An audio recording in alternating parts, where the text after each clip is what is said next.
கெஹல்பத்ர பத்மே உள்ளிட்ட குழுவினரை இந்தோனேஷியாவில் வைத்து கைது செய்யும் காணொலியை அந்த நாட்டு போலீஸ் அதிகாரி ஒருவர் தனது எக்ஸ் தளத்தில் வெளியிட்டுள்ளார். குறித்த திட்டமிடப்பட்ட குழுவினர் தங்கியிருந்த சொகுசு வீடொன்று சுற்றி வளைக்கப்பட்டு அவர்கள் கைது செய்யப்படும் விதம் அந்த காணொலியில் சித்தரிக்கப்பட்டுள்ளது.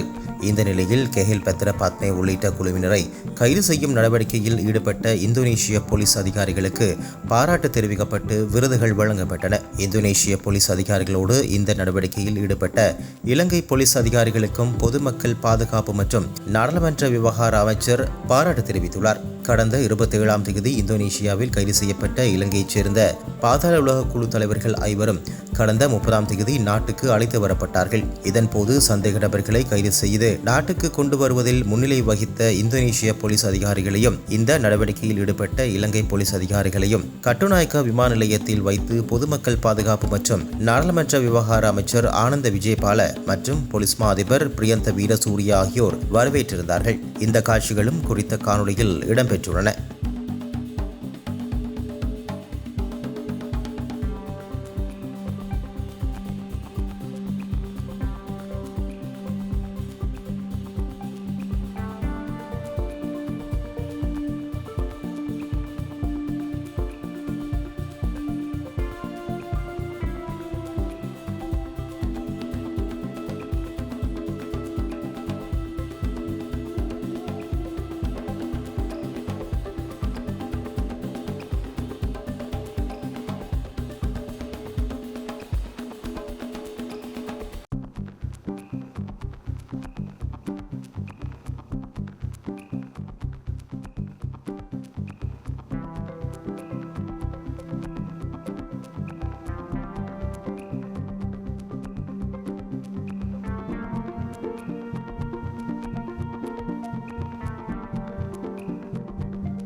இலங்கைக்கும் ஐக்கிய அரபு ராச்சியத்துக்கும் இடையிலான ஒப்பந்தம் குறித்த யோசனை இன்று நாடாளுமன்றத்தில் 163 பெரும்பான்மை வாக்குகளுடன் நிறைவேற்றப்பட்டுள்ளது. இதற்கமைய விசேட பெரும்பான்மையோடு அந்த யோசனை நிறைவேற்றப்பட்டதாக சபாநாயகர் சபைக்கு அறிவித்தார். யோசனைக்கு எதிராக எந்த வாக்குகளும் அளிக்கப்படவில்லை என்பதுடன் யாரும் வாக்களிப்பிலிருந்து விலகியிருக்கவும் இல்லை.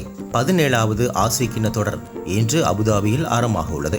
தொடக்க ஆட்டத்தில் ஆப்கானிஸ்தான் அணி ஹாங்காங்கை எதிர்கொள்ள உள்ளது. 8 அணிகள் பங்கேற்கும் இந்த போட்டிகள் செப்டம்பர் 28ஆம் தேதி வரை நடைபெறும். 2016ஆம் தேதி முதல் ஒருநாள் மற்றும் T20 வடிவங்களில் மாறி மாறி விளையாடப்பட்டு வரும் ஆசிய கிண்ண போட்டிகள் இந்த ஆண்டு T20 வடிவத்தில் விளையாடப்படும். இந்த போட்டி அடுத்த ஆண்டு இந்தியா மற்றும் இலங்கையில் நடைபெறும் ICC ஆடவர் T20 உலக கிண்ணத்திற்கு முக்கியமான ஆயத்தத்தை வழங்குகிறது. செப்டம்பர் 14ஆம் தேதி துபாயில் நடைபெறும் இந்தியா பாகிஸ்தான் மோதலே குழு பிரிவின் முக்கிய போட்டியாக இருக்கும். திட்டமிடப்பட்ட 19 போட்டிகளில் இறுதிப் போட்டி உட்பட 11 போட்டிகள் துபாயில் நடைபெறும். மீதமுள்ள 8 ஆட்டங்கள் அபுதாபியில் நடைபெறும்.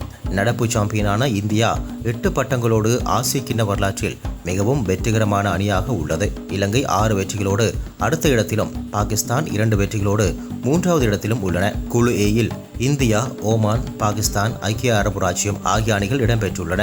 குழு பியில் இலங்கை, ஆப்கானிஸ்தான், பங்களாதேஷ், ஹாங்காங் ஆகிய அணிகள் இடம்பெற்றுள்ளன. ஒவ்வொரு குழுவிலிருந்தும் முதல் 2 இடங்களை பிடிக்கும் அணிகள் சூப்பர் 4 நிலைக்கு தகுதி பெறும். அந்த சுற்றில் முதல் 2 இடங்களை பிடிக்கும் அணிகள் ஆசிய சாம்பியன்களை தீர்மானிக்க இறுதிப் போட்டியில் போட்டியிடும். போட்டி நடைபெறும் இடம் துபாய் சர்வதேச கிரிக்கெட் மைதானம், ஷேக் சயித் மைதானம், அபுதாபி. போட்டி நேரம் 19 போட்டிகளில் 18 போட்டிகள் ஐக்கிய அரபு ராச்சிய நேரப்படி மாலை 6:30 மணிக்கு இடம்பெறும். இலங்கை நேரம் இரவு 8 மணி. செப்டம்பர் 15ஆம் தேதி அபுதாபியில் நடைபெறும் ஒரு போட்டியான ஐக்கிய அரபு எமிரேட்ஸ் மற்றும் ஓமானுக்கு இடையிலான போட்டி மாலை 4 மணிக்கு இடம்பெறும். இலங்கை நேரப்படி இது 5:30 ஆகும். இலங்கையில் மாற்று வழி பாதுகாப்பு தேவையுள்ள குழந்தைகளுக்கான பெற்றோர் பாதுகாவலர் பற்றிய முறை சார்ந்த சட்ட ரீதியான ஏற்பாடுகள் இதுவரை இல்லாதது கண்டறியப்பட்டுள்ளது. இதனை கருத்தில் கொண்டு தேசிய சிறுவர் பாதுகாப்பு அதிகார சபை பெற்றோர் பாதுகாவலர் பாதுகாப்பு பொறிமுறையை உருவாக்குவதற்காக கருத்தாக்க பத்திரம் ஒன்றை சமர்ப்பித்துள்ளது.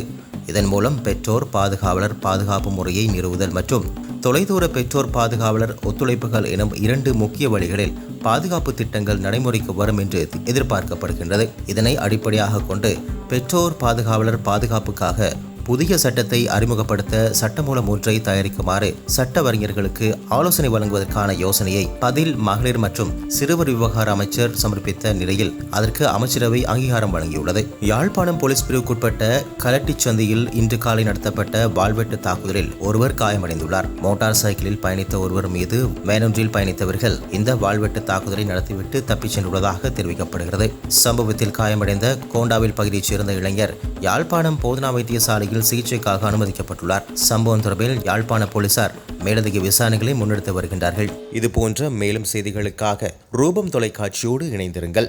ரூபம் தொலைக்காட்சி செய்திகளுக்காக கொழும்பிலிருந்து கிருஷ்ணா.